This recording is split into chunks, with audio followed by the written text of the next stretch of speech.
22 résistants assassinés par l'occupant nazi. Le président François Hollande était sur place, bien sûr, l'air grave, presque ému. On l'a vu ému, le président, concentré lors de cette cérémonie.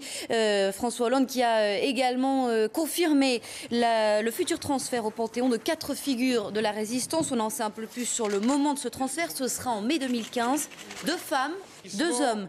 Germaine Tignon, ethnologue, et résistante Geneviève de Gaulle Anthonioz, ancienne présidente de ATD Quart Monde et nièce du général de Gaulle. Toutes 2 furent déportées à Ravensbrück. Et puis avec elle, Pierre Brossolette, journaliste et résistant, et Jean Zay, ministre de l'Éducation du Front populaire, assassiné en juin 1944 par des miliciens. Écoutez François Hollande, il explique son choix.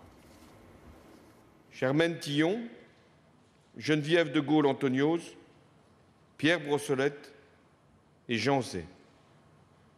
2 femmes et 2 hommes qui ont incarné les valeurs de la France quand elle était à terre. 2 femmes et 2 hommes qui se sont dressés à leur façon, chacun à sa manière, face à la collaboration, à l'abandon, à la barbarie, au nazisme. Lui a pu échapper aux exécutions durant la Seconde Guerre mondiale. Arsène Tchakarian a presque 100 ans. Il est le dernier résistant du groupe Manouchian. Les équipes d'ITélé l'ont rencontré. Reportage Fanny Conqui. C'est ma carte d'identité de l'époque. Arsène Tchakarian a 97 ans. Il est le dernier survivant du groupe Manouchian. Résistant pendant la guerre, il se souvient de ses camarades, fusillés par les nazis au Mont-Valérien. C'était en 1944, le 21 février exactement.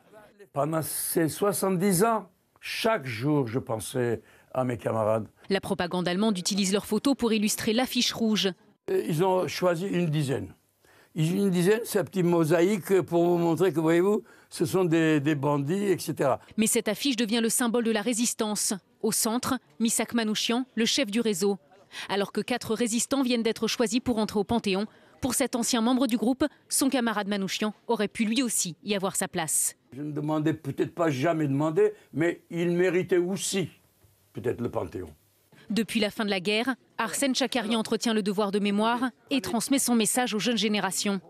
J'ai dit, aujourd'hui que vous êtes libre, aujourd'hui que vous avez tout ce qu'il vous faut, soyez patriotes, aimez votre pays et rappelez-vous ceux qui sont morts pour vous. Dernier témoin, il promet que jusqu'à la fin, il rendra hommage à ses camarades, ses frères, morts pour la liberté. Il ne reste que quelques heures avant l'ouverture du Salon de l'agriculture. Le rendez-vous annuel de la filière agricole.